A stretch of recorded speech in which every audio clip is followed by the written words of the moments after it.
thank you for coming. When a morning like this, you like to stay home, have your coffee right in your own place, you come out. So I appreciate everyone coming out like you did. Our speaker, it will be a little bit late because she's run into traffic. But I told her we'd do a regular meeting first anyway, so it wouldn't matter. But she is on her way. So I'll start with you on the generations. All right. On Saturday, June 10th, we're having a potluck. It's going to be a brunch at the Council on Aging from 12 to 3. And then on Thursday, we're running a Newburyport Harbor cruise with lunches at Davenport Yacht Club afterwards. And that leaves the park at the hall at 7:30 and comes back at 5:15, and that's $114. On Saturday, June 17th, from 12 to 3, or a rain date, which is will be the following Saturday, there will be a Show Off Your Dog Day. It's a multi-generational event serving as a fundraiser for generations. Come and join in the fun. Dog socialization, there'll be all kinds of contests, talent, costume contests, and vendors with 3 giveaways. The cost is $5 per dog. And that will be at the town hall on June 17th. Also on Thursday, July 13th, we're running a Gloucester luncheon cruise. And that leaves at 8:30 from the Halifax Mobile Home Park. It's $97 per person. And there'll be a lunch on the boat also, and coming back around 6:30. And just give me a call if anybody's interested. And my Where's it phone- going? Gloucester luncheon cruise.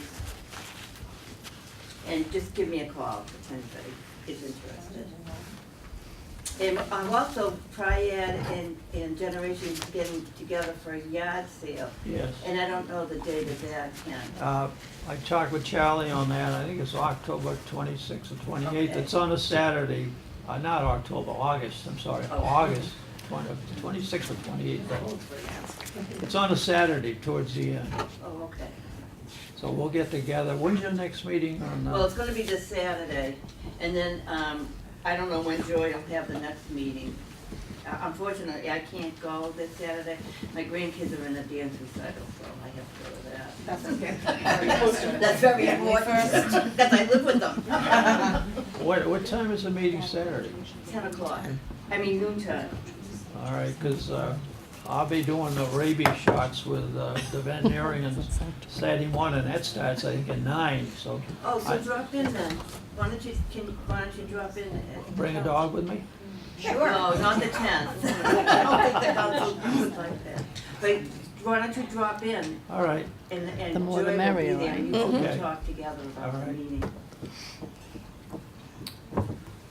Becky, anything with the sheriff's department? Nothing really new, everything's copacetic. Our Mother's Day weekend was fabulous. Big crowd turned out. Plants are gorgeous this year. Your flowers doing well in this weather? Beautiful. Yeah. Yeah, I mean, every year I say they can't get any better, and they do. Yeah. This year they started selling vegetables to grow. They've never done that before. Oh. And that was a big hit.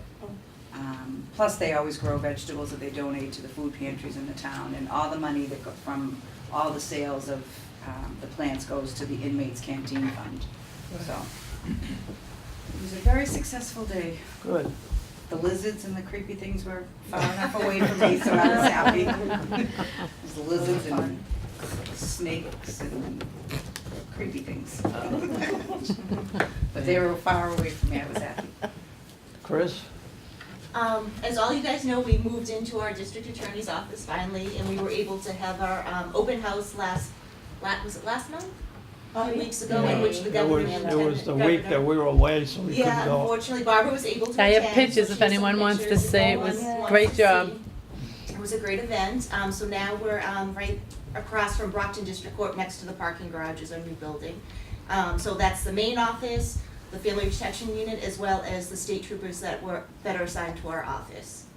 They all moved up into the Brockton office from Middleborough. Which is great. I just want to remind everyone that June 15th is World Elder Abuse Awareness Day, and in Brockton, at the Council on Aging, they're going to do a march starting at noon They'll walk from the Council on Aging, a short walk to Old Colony Elder Services and back, and then they'll have a reception at the Council on Aging. And then Plymouth should be doing one, a march on June 22nd, Yeah. down at the waterfront. That will be starting from the Plymouth Council on Aging. Yeah. Yeah, Anyone we, wants to attend. Did you guys get those flyers? yes, oh yes, Oh, they're very great. good at emailing and attaching. They were just concerned, I think, not too many signed up as a couple days ago, right? You know, it's a busy time, I can tell you, there's like 3 things on that day, that whole week there, Okay, yeah, okay. And I know some people tend not to sign up, they may just play by ear and Yeah. come that day too. yeah. That's what I Which is found on okay, both yeah. of them. That Yes. a lot didn't sign up but showed up. It was a nice day. They waited for the weather. They waited Yeah. to see is a better offer. And plus But- staffing is a problem too, you know, there's a lot of part-time staff, so you can't, It's just worth the skip, yeah, yeah, sometimes you have to wait to see, you know, who's available to stay. yes, yeah. So, but, Let's, I just missed it. Are we gonna have a day when we could go up to see the place?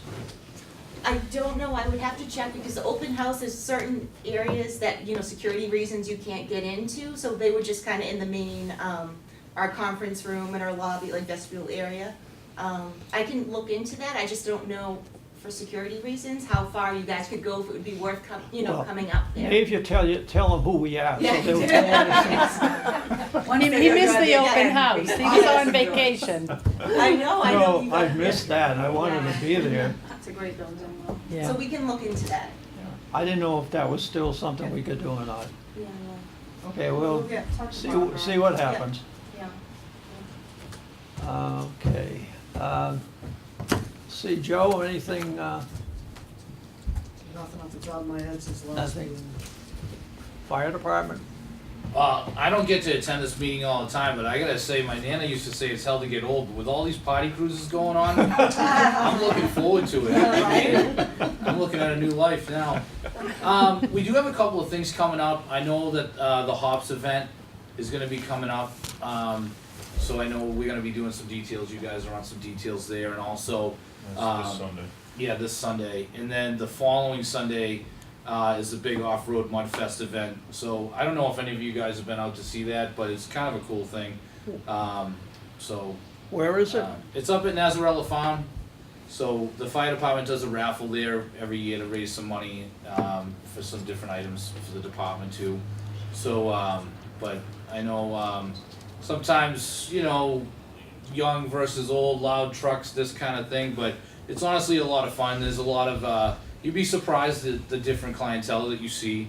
You know, there's a lot of women drivers now that used to not be part of the sport, so it's kind of a cool thing.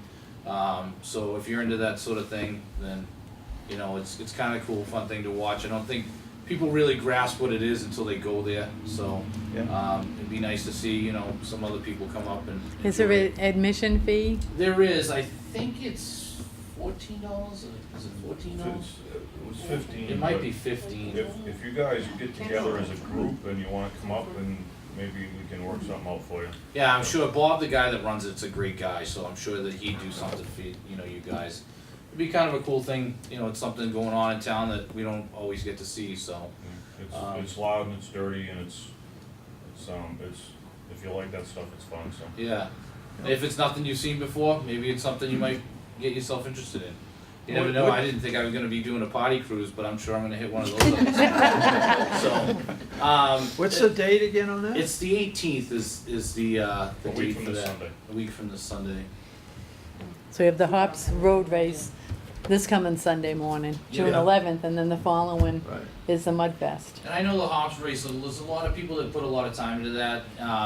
Just going there to cheer for people to run, they love it, so, I And we're mean, looking for somebody for the dunk tank too, if anybody's interested. yeah. Yes. The donkey. That's for the chief, the fire chief and the police chief. Yeah, no, there's no volunteering going on. We hear it's like 50 degrees, the water's 50 degrees. Yeah. That's for new guys, I hate new guys. But as far as the rest of the fire department goes, we're moving forward very well. I want to thank everybody for your support. We've really made leaps and bounds as far as staffing goes and equipment. I don't know if you guys have seen the new tower truck, but we had some issues with that at first, but it's up and running good now. And We've actually been in the so- tower truck. Yes, you actually did go in it. Annie, yes. one of our So- seniors a few weeks ago, 75 feet. Awesome. It was How was the beautiful. view? It was awesome, yeah. We were just almost as high as a water tower. It was almost $1 million, and seeing as the truck was 750,000, see, so you could say you had $1 million view. See that, $1 million view. I Is there like a that. mission fee to go up on that thing? Well, I don't know, I think you've already paid enough, so.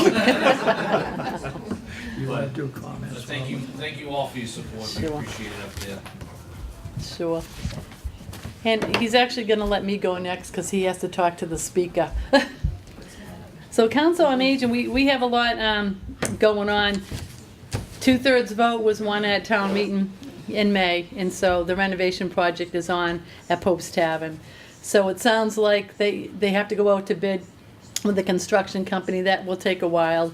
And then winter will come, so before we break ground, it sounds like it might be early spring, next year.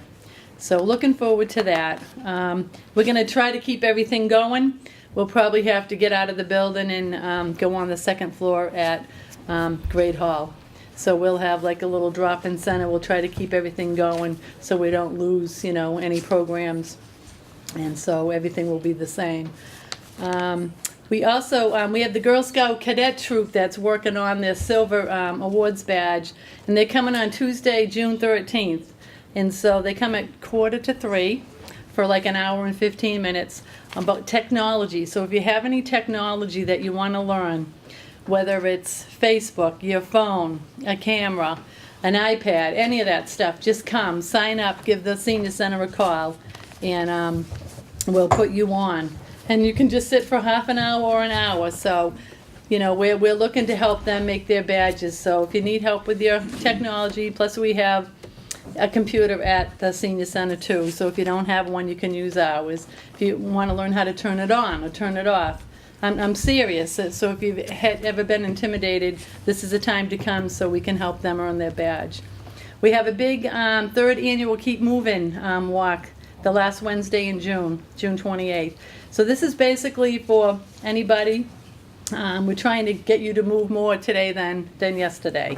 And you can, we're going to have a nice luncheon, and we'll give you a little book so you can trace your steps and kind of show you around. Even if you're rehabbing from a surgery, you still have to move, and you can still trace your steps this way. So we just would like people to come and sign up. Also, we have the programs that we're promoting with TRIAD. We're always looking to come up with new ones with the fire department and the police department. We have the File of Life, which goes in your car, the glove compartment, in case there's an emergency and you need help. There's also one at home on the refrigerator with all your medications and all the important medical information. We have the medication drop-off box downstairs, the red and white box.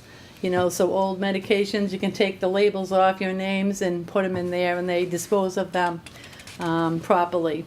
The eyeglass drop-off at the senior center. They refurbish them, the Lions Club, so other people can take advantage and use them.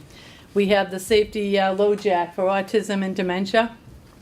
So if you know anybody that might need one, we can, get that going for them.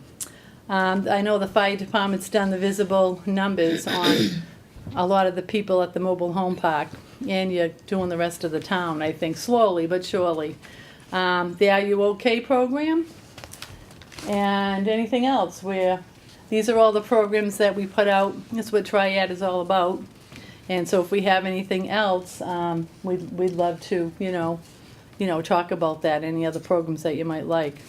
Are You OK is now Safety Assurance. Yes. Exact same program. Because but nobody knows what we're talking I about, know. so I just say Crazy, I don't know I know. why they made it, well, I know why they made this change, but it's true. yeah. It's the So exact thank same you. program. Yes. In case they see brochures for Safety Assurance, that's the same thing. Get electronic call anywhere in the morning from, I think it's like 5 a.m. 6 until a.m. to noon time. 6 to noon, yeah. And I know some of the states do it twice a day. They do it in the morning, they do it at supper time. So maybe someday we can get to that point. Prescription Advantage enrollment. It's a free program through the states, a state prescription drug program. You can get a ride on our van if you need it, but we're going to East Bridgewater Senior Center for information. They like the towns to kind of get together every once in a while because it saves them from running around. That's on June 26th at 2. So it's all in the newsletter. And also, we've combined with the library to add some color to your life. So we have a lady, Marilyn, that does this professionally about color. That's on Wednesday, June 21st at 2 p.m. We have special lunches at the COA Monday through Friday. It's only $2.50 donation. People can't afford it, then you can come and eat. You know, you don't have to do that donation if you don't have it, so you can spread the word. At this town meeting, it was voted for Yeah, I already did. That was Did the you? first thing, yeah. what about the blue light, something about the blue light? Well, I think I'm Wait. gonna wait on that, yeah. Okay. Sue, on your secretary report for last month? Okay. This is from the TRIAD meeting, May 2nd, started at 10:13.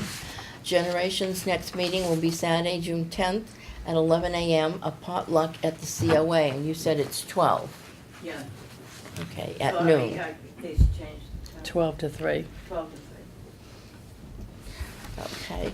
Sheriff's Department will have a Mother's Day event on May 13th, 10 a.m. to 1. Fire Department stated the dispatch changes are working out great. Police Department have worked out a few kinks, and the dispatch service for them is running smooth. Library had made calendars and event flyers available. The COA building renovations projects will be voted on at the town meeting on May 8th, 2017. Volunteer luncheon will be held on June 7th. On June 13th, from 2:45 to 4 p.m., local Girl Scout cadets will be available to help with questions about Facebook, Instagram, and other computer applications. DA's office will hold an open house at the new Main Street location on May 11th at 10 a.m. And a vote was taken to skip July and August meetings and to meet again on September 5th. The speaker for June will be Michelle Alex from the RMV. And Karen Trudeau discussed the senior tax work-off program and rebates. She also explained what her job entails. The meeting adjourned. Ken Vinton, Chairman. Is there any questions or comments on the report? All right, thank you, Sue. The next meeting that we're gonna have, because last month we voted not to have a meeting in July and August, so it'll be this first September. I noticed that on the first Tuesday in September is on the 5th, and that's right after the long weekend, so I wanted to find out whether you wanna have it on the 5th or have it the second Tuesday because of the long weekend, so we have to decide today which Tuesday you wanna have it on. Second Tuesday? I vote for the second Tuesday. Second But just Tuesday, that okay? month. Just for that Yeah. day, 'cause when you Just go for- back, just when for you're overwhelmed, September, you yeah. have going on. Because usually after the holiday, there's, people are not around at that time, so, So it's a 12. But that's the So- day of the breakfast, but that's okay. yeah. All right, so Yeah. September 12th. So September 12th will be our next meeting.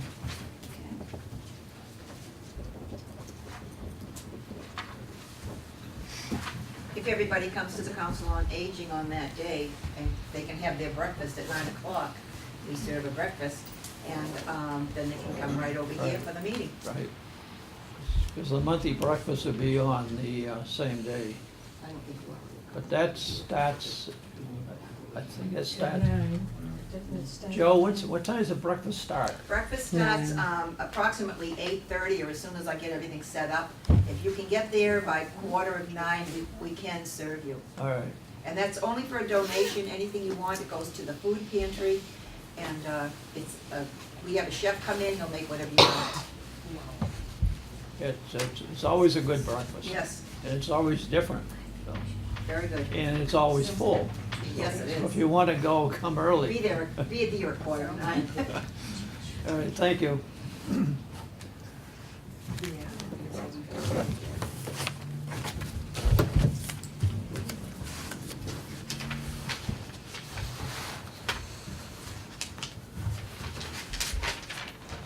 So our speaker for today, will be Michelle Alex. And I was fortunate to get her. In fact, when I called, I didn't know you was gonna say yes. Because you're so busy doing everything. So she is, she left me a little bit of information about her, and I'll read to you. She's been representing safe driving workshops for the Massachusetts Department of Transportation Registry of Motor Vehicles since August of 2000. Portions of her work is for older driver workshops she calls Shifting Gears, and it's been featured in the Boston Globe, the Patriot Ledger, and it's been on the Chronicle on Channel 5 and Fox News, and the other one is NECN, which is quite a bit for that program. The presentation received the American Association of Motor Vehicle Public Affairs Award in 2000. She chairs the MassDOT Junior Operator License Advisory Board, as well as the Partnership for Passenger Safety Older Driver Subcommittee. However you do that. She leads the MassDOT and other things, and she also has been a guest lecturer at Tufts University Graduate School of Occupational Therapy, and she's been at the Boston College, University of Massachusetts, and the Massachusetts Institute of Technology. So, would you please welcome Michelle? Hi, Michelle. Thank you, Ken. It's such a pleasure. You're such to a be busy here. woman. Oh, I know. Well, it's a community outreach, as you all know who do community outreach. It's a busy job. So I'm so happy to be here, and thank you again, Ken, for the invitation. So yes, my name is Michelle, and I work for the Registry of Motor Vehicles, and I love my job, but my territory is the entire state. So there is, one person that travels, from one end to the other and talks about safe driving. So I really feel like I live my work. And I suppose I could have been here a little earlier had I sped. But I'm like, you know what? I'd be such a hypocrite if I did. So I'd do my speed limit and get here safely. And that's what it's all about. Everyone seems to be in such a hurry these days. It's crazy. And everyone on the road seems to want to be first. So I am in the mindset that, if they want to be first, let them go ahead. So there are lots of aggressive drivers out there, and what we need to do is drive defensively, as you have heard probably for most of your life, drive defensively. But there's a lot we can do to keep ourselves safe, whether we're in the driver's seat or the passenger seat. So to start things off, the research that has been done tells us that we tend to drive better as we age. But unfortunately, the research also tells us that's only up to a certain point in our lives.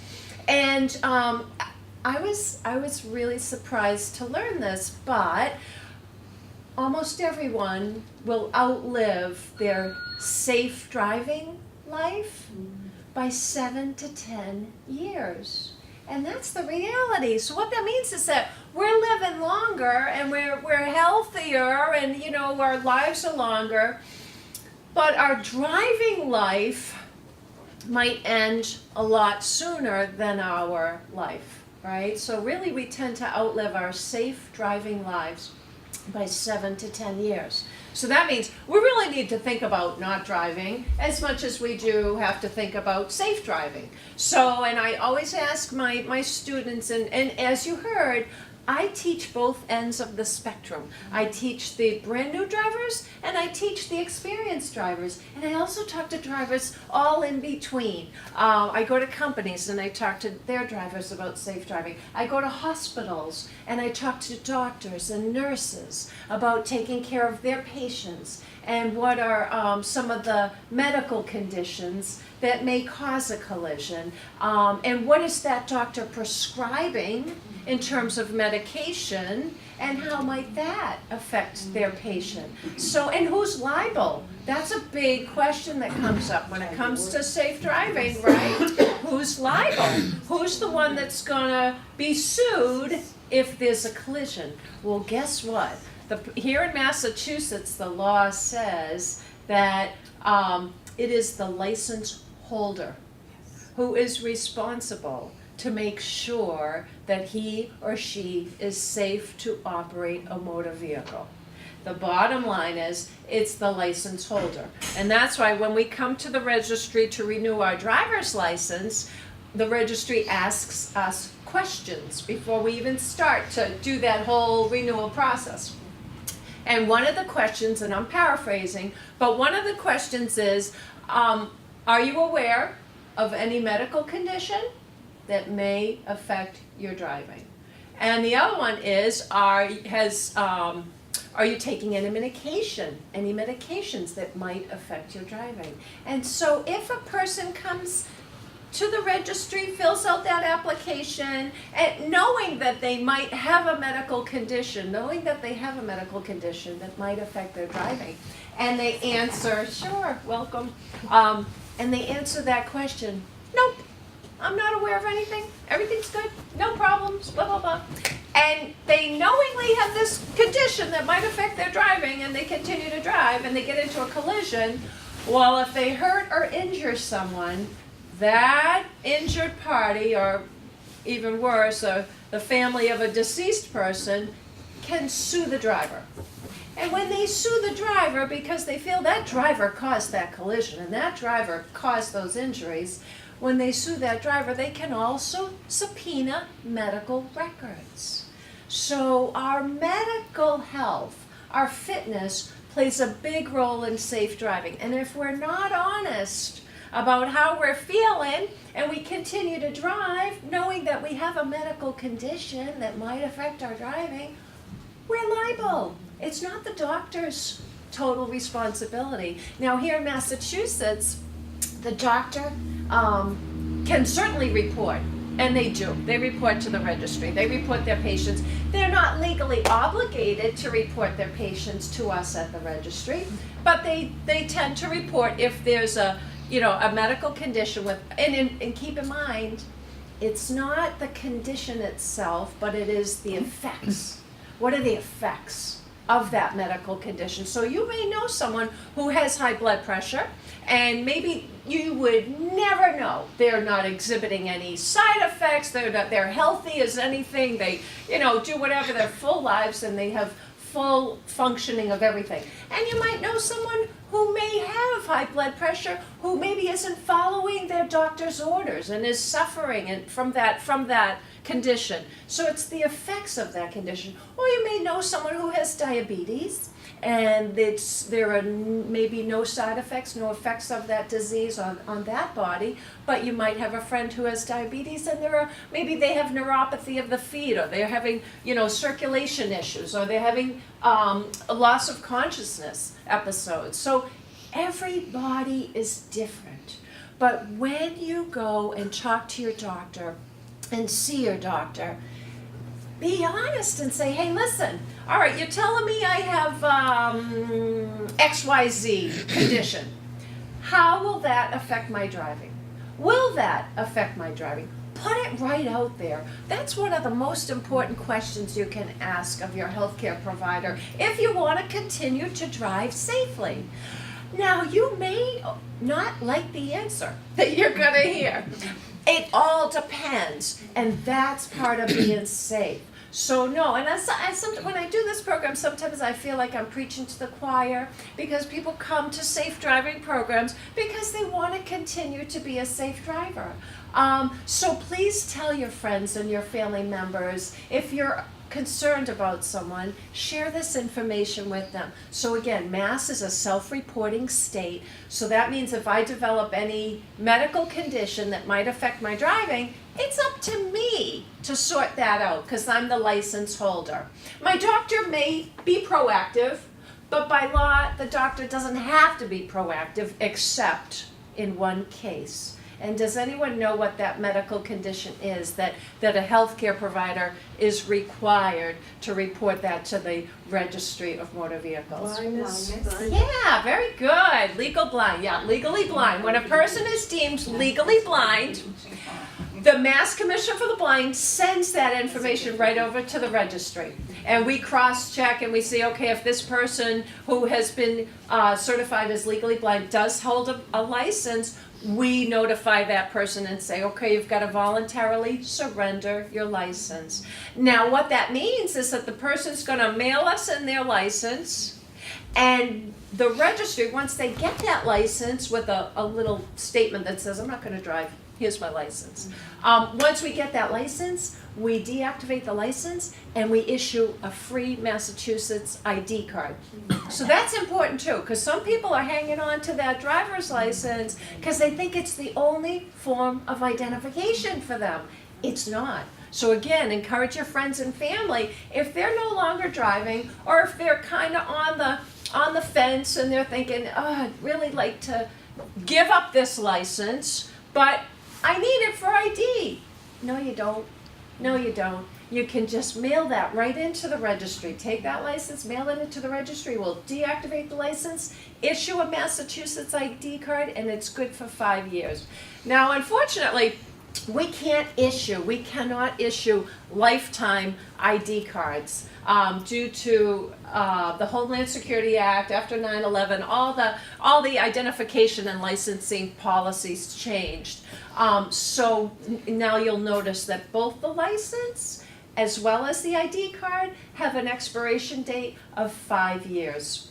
Yeah, years ago we used to give out an ID forever, but we don't anymore. So that ID does have to be renewed every 5 years, just like a license. You can renew the ID as well as the driver's license online one time, and then the next time you have to go in person. But there is a catch to that. For a person who holds a driver's license, if they are 75 years old or older, they are not allowed to renew the driver's license online.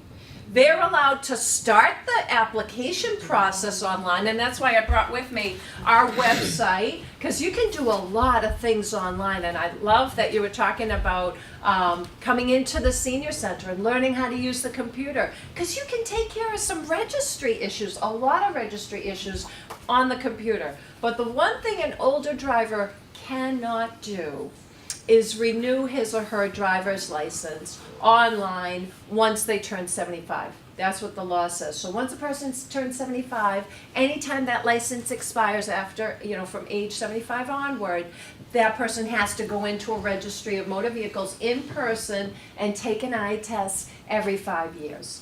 But that being said, or they could go to a participating AAA office and do that as well. So a lot of our AAA offices are now doing license renewals and registration renewals. Those are the only two transactions that AAA is doing. So, but go online, because every week or every other week we're opening up new offices with AAA offering those services. But you have to be a AAA member. That's the catch. That's the catch. Yeah. So, but it's pretty convenient. So you can, no matter what the age of the driver, they can renew their license at AAA if they're a member.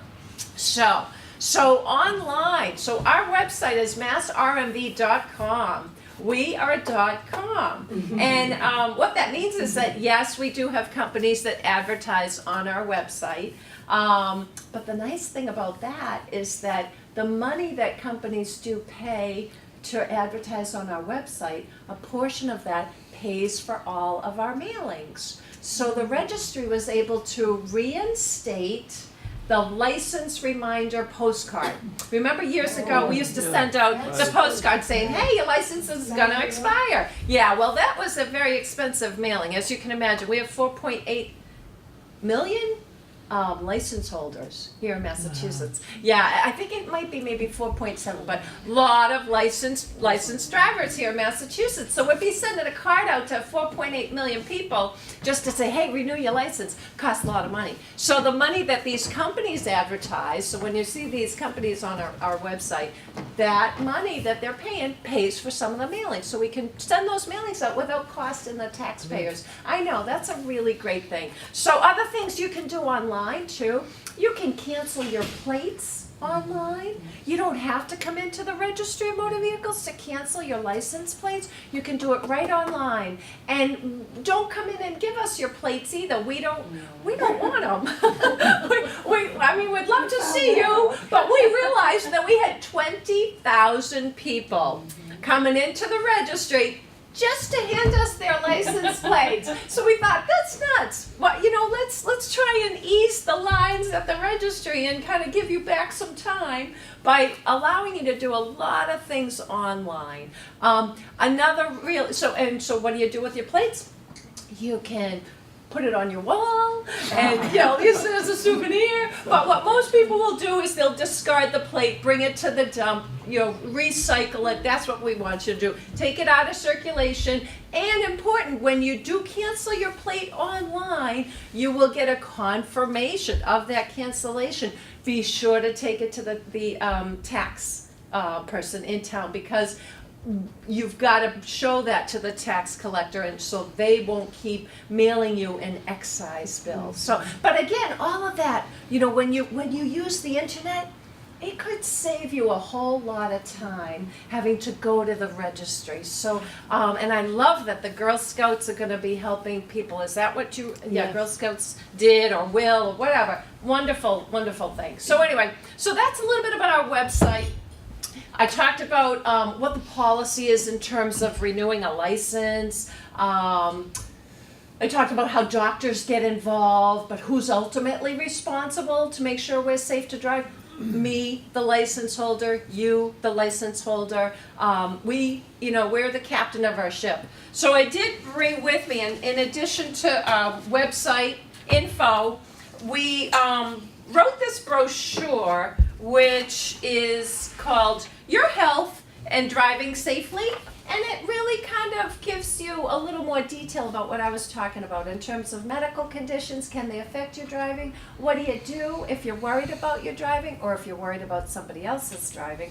What do you do? And who's liable? So this is all stated here. So who can tell me at what age? So the research, as I said, tells us we tend to drive better as we age, but up to a certain point, unfortunately. And then we may begin to get into crashes. Even though we've never had a crash before, there is an age at which that low crash rate begins to increase. Any guesses what the age is? 85.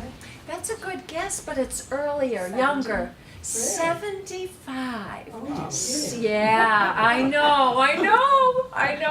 Around the age of 75 is when that low crash rate for older drivers begins to increase. Yeah, and so it increases at age 75.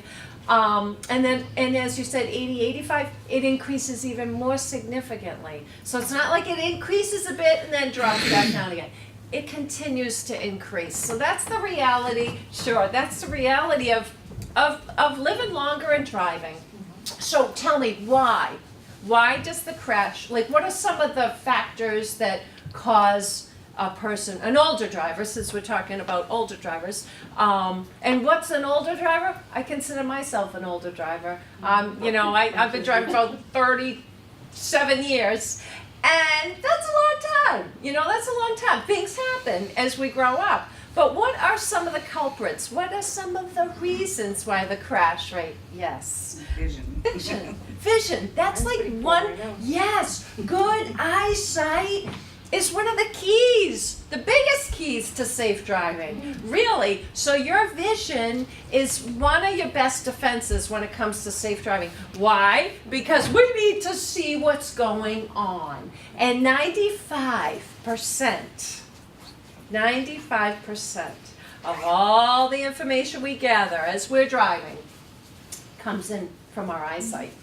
That tells you how important good vision is. But that's not the only important part of our bodies when it comes to driving, or the only important function. Reflexes? Yes, reflexes. So good vision, good eyesight, and quick reflexes.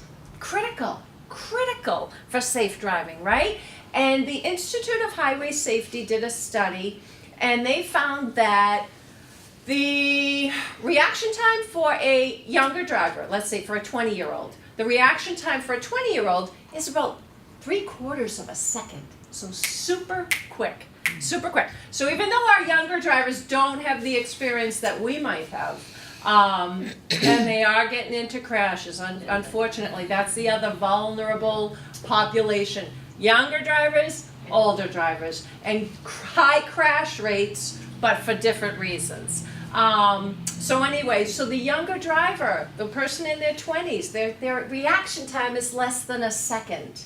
And older drivers' reaction time may slow to as much as 4 seconds by age 60, okay? So that is dangerous. That is dangerous. So how can we improve our reflexes? What are some of the things we can do and now this is both while driving, but also in our daily lives. There are things we can do to improve our reflexes. So tell me, what are some things that we can Well, do? you probably stop drinking. Or stay home if you're drinking, right? But yeah, drinking and driving, impaired driving, Right. Ken, oh my gosh, yeah. Impaired driving of all types, not, alcohol, yes, but I have to say, in terms of research, the rate of drunk driving for older drivers is not as high. So that's a little bit of good news. It's not as high as it is for the younger drivers, but you're right, alcohol slows everything down, but so do a lot of medications. Yes. So think about it, even though you're not, you may not drink a drop, you might be on a medication. For instance, the high blood pressure medications really may slow down a person's reaction time. There are lots of side effects to, what about allergy medicine? Even over-the-counter allergy medicine, that could affect our reaction time and our thinking and our judgment and our decision-making. And so now, you know what? I was surprised to learn, too, that if a person is taking any medication, whether it's prescribed or you buy it at the pharmacy because you have a nose, stuffy nose, if that medication affects your driving, you are operating under the influence and will be cited for operating under the influence if you cause a collision. And that medication or that substance, even if it's the medication your doctor told you to take, and you're taking it exactly the way the doctor told you to take it, if that medication affects you in any way and affects your let me back up. If that medication affects your driving in any way, you could be cited for OUI. And it happens. So very, very important that when a person is prescribed a new medication, pay really close attention to how you're feeling on that new med. And usually the side effects will present themselves within 48 hours of you starting to take that medication. And I tell you that because it happened to my mom. And thank goodness she didn't drive. But she's the one that developed high blood pressure, and that her gerontologist put her on high blood pressure medication. And the second day of taking that medication, all she wanted to do was sleep. Yes. She was so tired. And this was a woman with endless energy. So she called her doctor. She was really smart. She didn't drive, and she just called the doctor, and she said, something is up because I don't feel like myself. Yeah, right? And so after talking on the phone and figuring it out, she's like, okay, Marie, what was the dosage and blah, blah, blah. And she's like, I don't know why, but your body's having a reaction to this, and you shouldn't be. So let me do this. Call your daughter, have her go down and pick up this new prescription because you got to take something. It's going to be a different brand, lesser dosage, so a smaller dosage, and I want you to take it at night instead of first thing in the morning. I want you to not drive for a whole week because we want to get that medication out of your system. We want to get you on this new medication, and we want to see if there are any side effects. And then I want you to call me after a week of taking this new medication. Tell me how you feel. She did it. She felt great. She drove on that new medication for many years safely. So that's the reality of it. Your doctor might tell you to take something, but if what they're telling you to take is going to affect you in some way that might affect your driving, you could kill somebody. You know, we could hurt or injure somebody, or you could, run into a telephone pole and be cited for OUI. That's the reality of driving. So share that with a lot of people. So, what are the culprits? What causes the older driver crash rate to increase? Poor vision or decreased vision, slower reflexes. What else? Hearing. Yep, loss of hearing. Absolutely. We get a lot of auditory cues while we drive. If you have to pull out and there's a kind of a blind curve and you can't really see what's coming, well, you could put your window down, certainly listen. You can hear tires on a pavement, right? You especially listening as you're driving to your engine. How does it sound? Is everything okay? Auditory cues are very, very important to driving. So good vision, good hearing, quick reflexes, and last but not least, good brain functioning. Good cognitive fitness. And that goes hand in hand with the reflexes, because that's another way to improve our reflexes. Good brain health. So adequate sleep, that helps that brain, it helps that brain to function better. Eating well, it really, really helps with mental clarity if we have a good diet. What else? What are some other ways to improve brain health? Exercise, doing puzzles. You're right, a lot of those brain games are really good. Learning something new. So I love how the COA encourages people to come in and use that computer. Even if you don't know how to turn it on, learning that is gonna help your brain, which will help you be a better driver. So brain fitness, crossword puzzles, book discussion groups are supposed to be really good for brain health because you're reading and learning and then you're sharing that you're having that dialogue. Coming to programs like the TRIAD program, excellent way to keep your brain healthy. You're learning something new. So you're right, exercise, physical exercise, really important, and it absolutely help with concentration, and that's one of the factors too, a decrease in concentration as we get older. Our mind might wander a little bit, or we might be tired and we might be thinking about everything else going on in our lives, or we might be distracted by the pain in our back, or the pain in my hip, or the pain in my knee. Pain can be a really big distraction to a driver. And it's tricky because if you take something for that pain, is that going to affect your driving, right? So it's very tricky. When you drive, you're using from your head to your toe. It's not like we're sitting there passively in the driver's seat. All hands on deck when you're driving.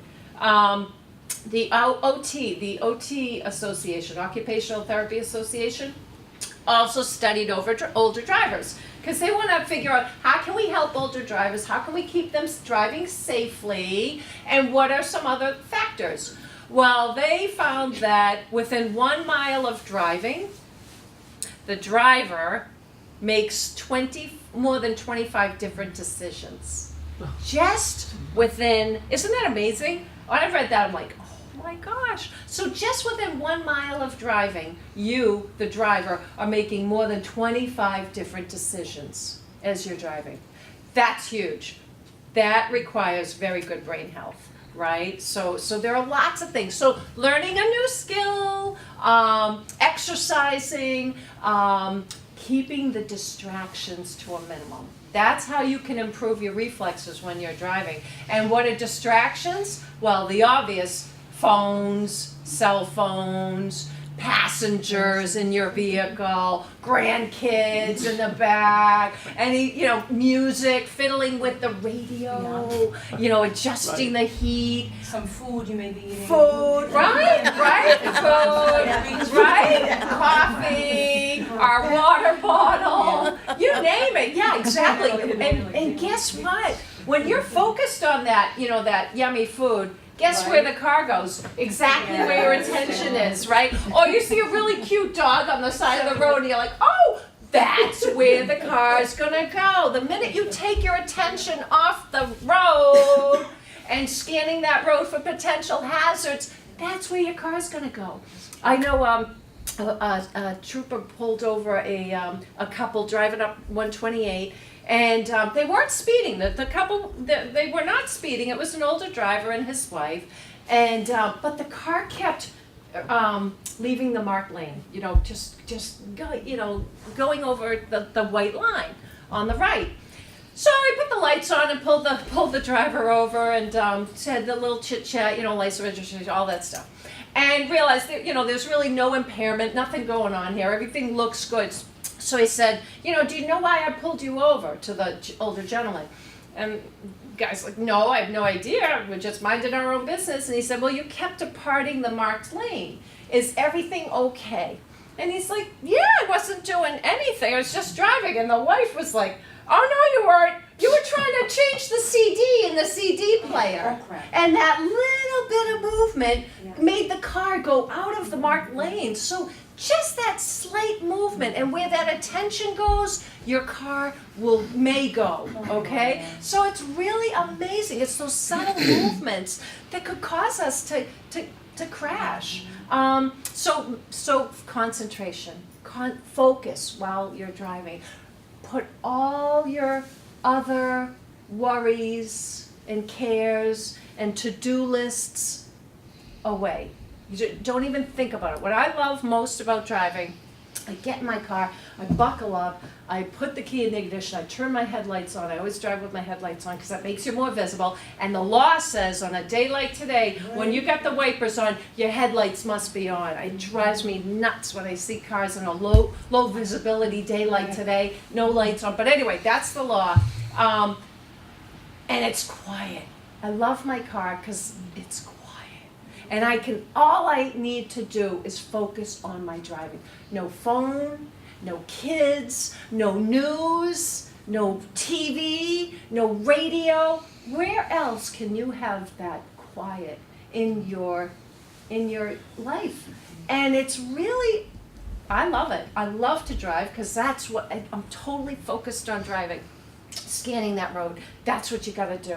You gotta scan that road for potential hazards. So what can you do about decline in vision? See your eye doctor. No pun intended. Go visit your eye doctor and talk to the doctor. If you notice, gee, you know what, I'm having trouble seeing a distance. Well, that's normal. That's normal. And we need to fix it. We need to either get a prescription that's going to help us see distance or help us see at night. There is a thing that are nighttime driving glasses, so if anybody has to drive at night, talk to your doctor about this. But it's a slightly yellow tinted lens that may help you with visibility, both at night and in low light conditions, like a day like today. But it doesn't work for everybody. So don't just run out and buy a pair of yellow tinted glasses because it might not help you. Everyone's eyes are different. But the bottom line is your eye doctor has a remedy for almost every eye condition. But it's up to you to say something. They're just not gonna know just by looking at you sometimes. You gotta be honest. And what's that gonna do for you? That's gonna help you drive safer and help you drive longer. So as you get the picture, there's a lot going on when we drive. So good eyesight, quick reflexes, good hearing, and good brain health really help reduce the crash rate for older drivers. Distractions in the vehicle, eliminate them. As I said, keep your mind on your driving. Nothing else is more important, really, at that moment. Who can tell me what the most common crash is for an older driver? I don't know if it's an older driver, but hitting Dunkin' Donuts stores. No, I know you would think. That's the one that makes the news. Every night on TV, somebody goes in the Yeah. To the window, Dunkin' Donuts. I know they're so worried about getting there. And you're right. It's not just older drivers. It's all ages.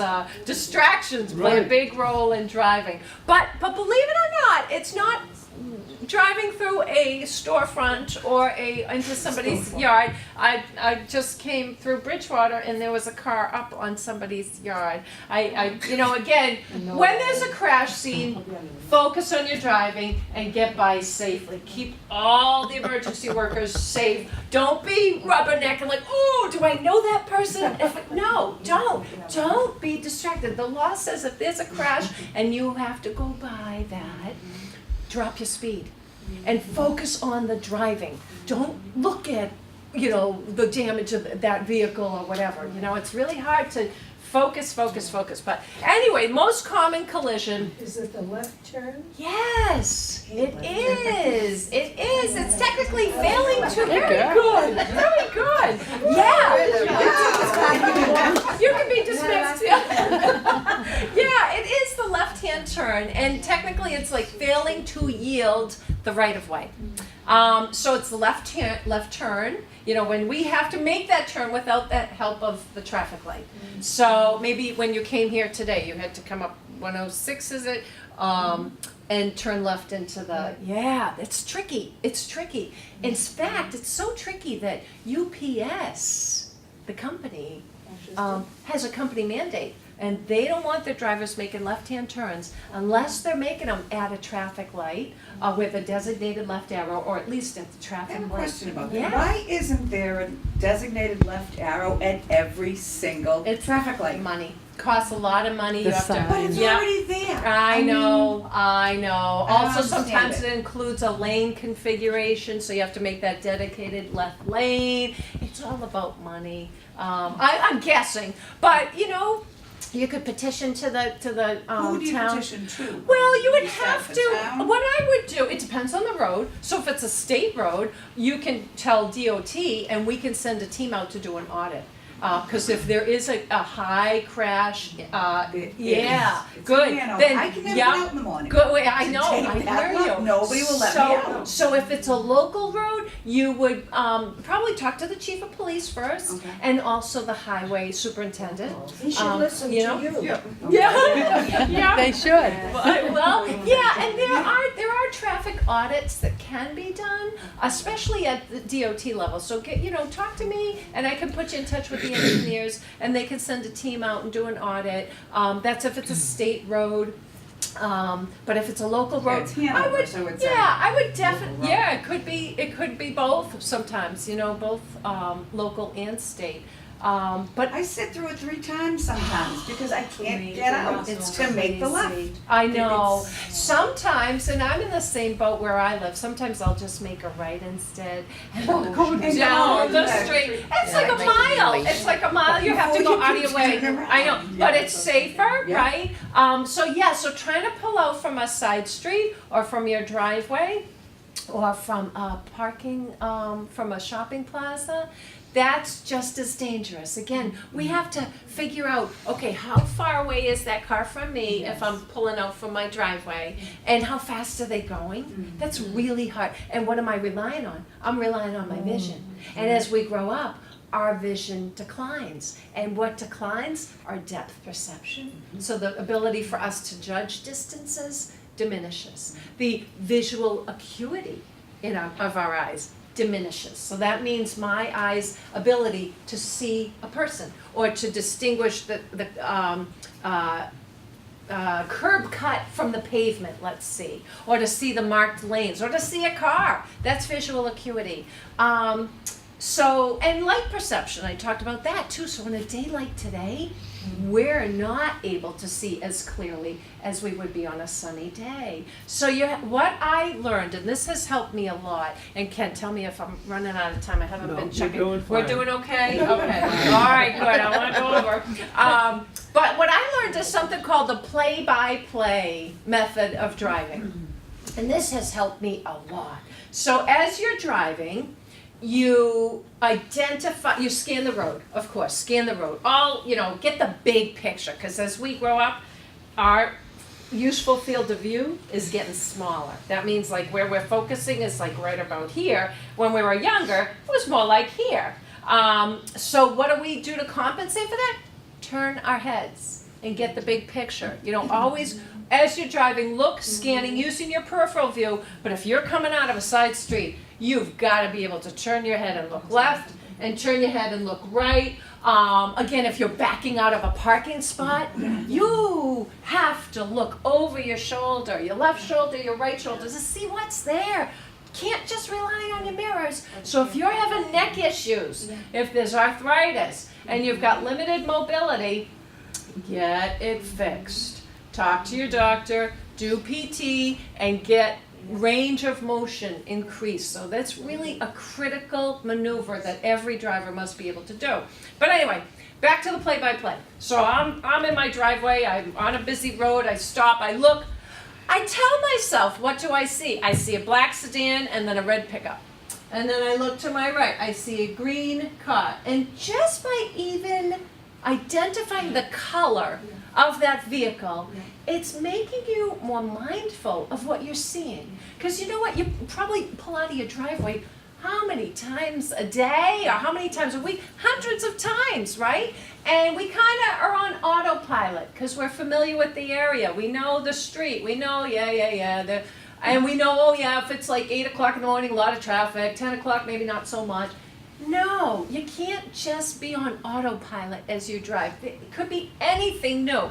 So, play-by-play, again, look left, tell yourself, what do you see? Look right, tell yourself, what do you see? Look left again. Where did that red car and the green car go? Well, they've gone by me. Is it safe? Yeah. It's okay to talk to yourself while you're driving. It is okay. It really is. Especially if you're just don't go crazy. Don't distract yourself. But as you're driving, identify potential hazards. Kid on a bike.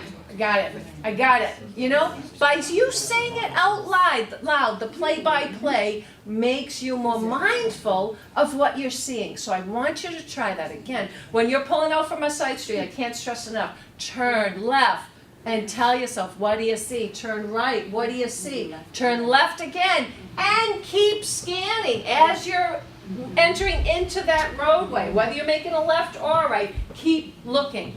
That's another reason why older drivers tend to crash at intersections, because they don't turn their heads as much as they should. And that's important too, for a number of reasons. Who knows why, but that's the reality. So keep turning, looking, and telling yourself what you see. Same when, let's say I want to make a left, and there's no traffic light, so I'm sitting, like a sitting duck out here. I got my blinker on, and I got traffic passing me on my right, because that is legal. It is legal for a vehicle to pass me on my right if there is enough space for that vehicle to do so safely. Okay? So if there's area that they can pull around me safely, technically it's probably okay. If they hit me though, they certainly can be cited or whatever. But yes, you may be able to pass a vehicle on its right if it's safe to do so. So anyway, making a left, I'm there, got my blinker on, I'm watching the traffic coming at me, I'm looking at my rear view mirror, what's happening behind me, did they see me that I've slowed down, are they gonna hit me, what's to my right, what's to my left, are there pedestrians, are there bicyclists, dogs, who knows, trash barrels rolling into, because it's a windy day, anything could happen. And then I have to judge, how far away is that car from me, how fast are they going, do they even see me? So look at all that information you're getting from your vision. And then my brain says, okay, safe, you can make that turn. So that message goes from my eyes to my brain processes it, sends that within a split second down to my foot. And my foot eases off the brake, eases onto the gas, and I turn that vehicle safely. That's a very complex situation. There's a lot going on, and a lot can go wrong. Driving is a very complex skill. It's not easy. And we all should be taking training sessions. You know, coming to this is terrific, but this is just the beginning. AARP has a wonderful driver safety course. Sometimes councils on agings get together and they host it, because AARP requires like 20 people, I think, a 20 people minimum. And they do charge, I think it's like $4. I'm not really sure what the fee is, but it's a great driving refresher course. And it's for older drivers. AAA has some really good stuff too, really good resources. They have something called the Older Wiser Driver. They also have a special medication, it's called Driving RX. So AAA has a lot of good stuff available. If you ever go online, there are lots of older driver resources there. I have to tell you, back to my mom, because she was so amazing and such a safe driver. She had to stop driving for a little bit for another reason. She lived a long time. But then her doctor cleared her to drive again. So she was away from driving for about 4 months. And this was later in her driving life. And she was scared to return to driving. But she lived alone, and she thought she had to keep driving, so she called the local driver's ed school. And she said, "You guys are going to think I'm crazy, but could you come and give me a lesson?" And they said, "Sure, we'd love to. We don't just teach teen drivers, we teach anybody who wants a lesson." So she booked a couple lessons, and after the first lesson, the instructor, he's like, "Marie, you're fine. You are fine to drive, okay?" And he's like, "Let's cancel the second lesson because you really are fine." And then she felt confident. She's like, "Okay, good. I thought so, but I wanted to be sure."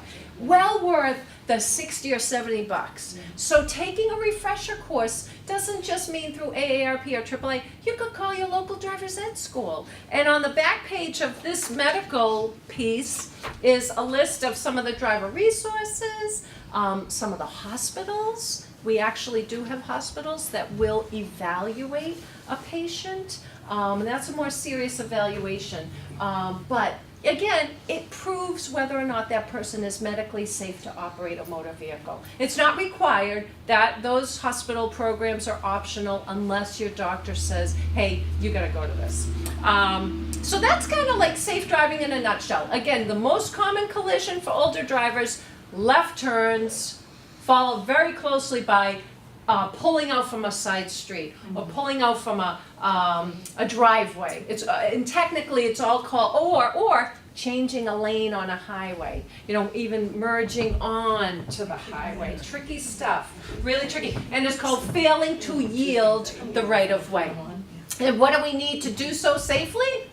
We need good vision, quick reflexes, and to be able to know, get the big picture. Always know what's around me. Wow, we could go on forever, but I can't. So the other thing I brought with me is a safe driver checklist, and all this stuff is on our website too, so if you have groups and you want a speaker, I'd be happy to come and speak to your group, but if you just want resources, feel free to print all of this stuff out. These are some of the warning signs of unsafe driving. Do you have difficulty seeing at night? Most of us do. Starting around the age of 40, most of us have lost a lot of light perception. It's hard. So don't drive at night. And that's what helps older drivers. They put limits, self-imposed limits on their driving a lot of times. But if you see something, say something. If you're worried about a friend and they're driving and you're not sure whether they should be driving or not, the last thing I brought was We Need to Talk, and it's a really good book about how to have that difficult conversation about telling a person that they shouldn't be driving anymore, but this has really good advice on how to get that done and how to take the keys away. And we plan for everything, don't we, in our lives? But who has planned for not driving? And in a town like Halifax, there might not be a taxi cab, or there might not be a lot of options, but we all, if we have a license to drive, we need to have a plan in place. If we can no longer drive, how are we going to get around? That's important. It's really important to think about now before driving is a crisis. So keep that in mind, because as I said, Where does Alzheimer's fit into all of this? Oh, and, yeah, the that's a research, because I know great that's question. Yeah, so the question was, where does Alzheimer's fall into this whole conversation?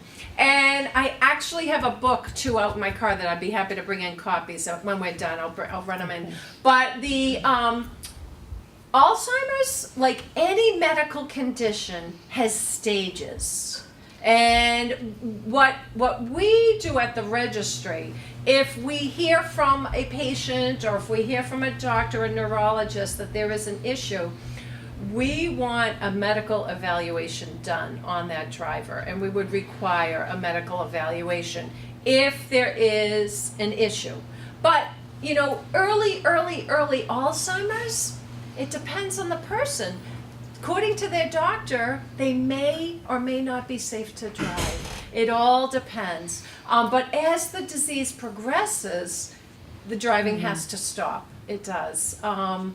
And it's difficult to take the keys away from someone with Alzheimer's. You know, that's a tricky population to try to take the keys away from because of the cognitive disease. And you know, every moment is a new moment, really, or every day is a new day. So I do know some families have had to wrestle and get those keys away, but they've had to be kind of creative in doing it.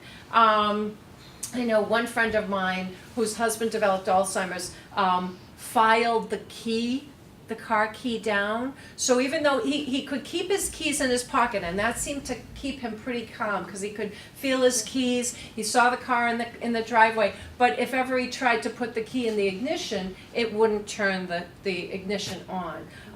Others have had to remove the car altogether because that was a trigger for their loved one.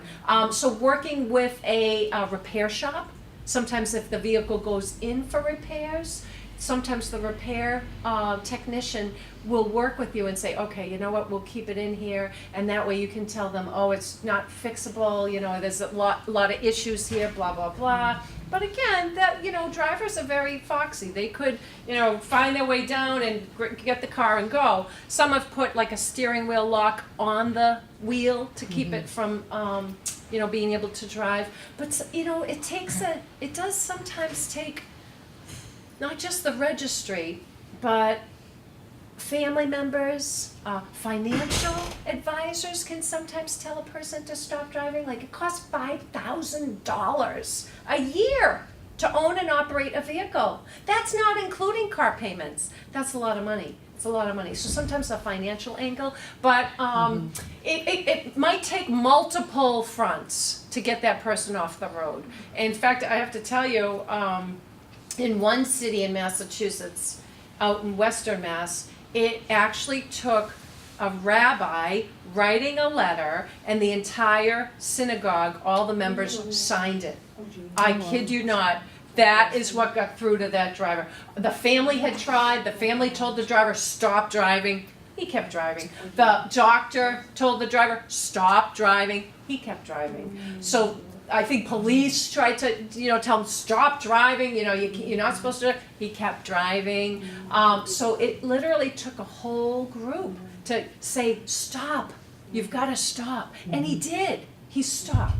So, you know, it just depends. It depends on the person. It's a tricky population to work with in some cases, but again, if that person has a plan in place for not driving, and they know, yeah, I can rely on Ken, I could rely on my neighbor. Hey, I'm going to rely on the COA, and one more time, I'm using my mom because she was a poster child for older drivers. She eventually stopped driving, and she relied on the COA. She's, you know, we wanted to drive her. Family can drive people around, absolutely. And I love the time driving her, but she wanted independence. Right. So thank goodness for the COA, because they provided the shuttle transportation. They actually connected her with a person in town who wanted to make some money by driving somebody, and it was before Uber, and that worked out great. And in fact, the librarian, when I brought her to the library one day to get more books, the librarian said, you know, where have you been, Marie? I haven't seen you. And she said, I had to stop driving. And the librarian said, don't worry. you call me and tell me what books you want, and I'll bring them to you. And when you're done reading them, call me. I'll come pick them up, and I'll bring you some new ones. So that like opened up this channel. So you just, it's a loss when you have to stop driving, but it's not the end of the road. And that's what we have to think about this stuff. It's uncomfortable to talk about, but we have to. How about the ride? Yeah, the ride is available in communities where where you've got T accessibility. So yeah, and there is an application process, and I'd be happy to put you in touch with the folks at the ride. But yeah, sure, the ride is wonderful. It's wonderful. And in fact, some senior centers are working with Uber and Lyft, and they're starting to set up accounts, and that's kind of coming into fruition too, which is really awesome. Because not everybody has a smartphone, but through the senior center, sometimes they can set up the account and coordinate rides, and that's 24/7. So it's really exciting to see some of the options. So yeah, so thanks for asking for that, and I'll grab more brochures for that. Thank you. Yeah, thank you. Other questions? Anything about the registry or what? No, at one time, they were gonna have to test, if you reached a certain age, they were gonna have to take a test again. Is that still in progress? No, back in well, yes and no. So that was debated back in 2010, and I think there's the legislature's always looking at ways to make the roads safer. That's the bottom line. What they found, and they did a lot of research on this, is that they found that at age 75, the crash rate increases. So they made a mandatory in-person eye test, a mandatory in-person license renewal for anyone 75 and older. Because I have to tell you, New Hampshire had the policy, and that was one of 2 states that had a policy that once you turned, I think it was 72 in New Hampshire, you had to take a road test. That was the only way you could renew your license, by taking a road test. This was about 8 years ago in New Hampshire. They had that policy for about 5 years. It did not decrease the older driver crash rate one bit, which is very interesting. So for whatever reason, it was not a good, and not many states do it. We're down to 1 state in the entire nation that requires a road test. But getting the doctors more proactive and requiring that eye test and that in-person renewal, because even though if a person comes into us at the registry and they come up to the clerk, and no matter what the age of that customer, if there is an issue, let's say they pass the eye test, but yet they cannot follow simple instructions, that clerk can flag the manager.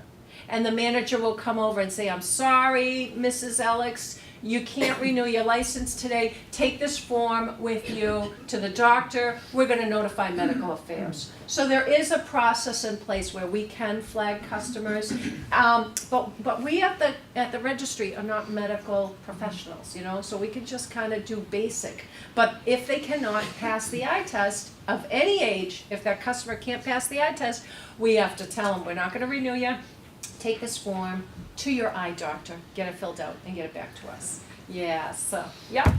I was surprised when I took my car for its inspection. Yeah. They would not give it to me till I went to the registry and got new plates. They said mine were so old Okay, yeah. that when they shone a light on it, it didn't reflect back. That is the And law. they said they could not give me a sticker Right. until I got the new plate. Right. So off I went. Yeah. And came back with And- my new plate. Well, there you good for you. Good. Yeah, Because that's they real said good. they wouldn't, if I got stopped, Yes. they would be in trouble. Yeah, and you would too. Yeah, Yeah. you would.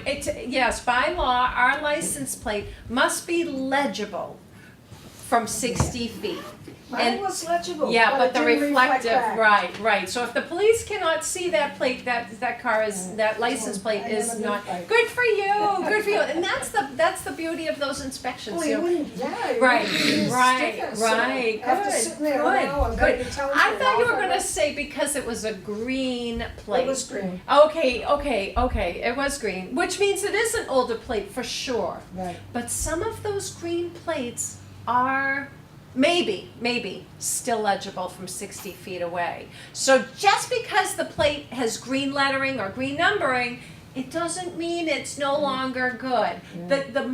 What the law says, is that plate visible from 60 feet away? That's the key, that's the key. They didn't So- wanna get in trouble. Yeah, They did good not, for them, they're so- being responsible, Yeah. yeah, that's good, that's good. Yeah, great, thank you for sharing that, very important stuff.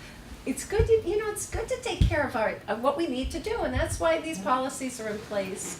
So, well, I want to thank you so much. Thank you so much for the invitation. Thank you for your wonderful participation and your attention. I'll stay after.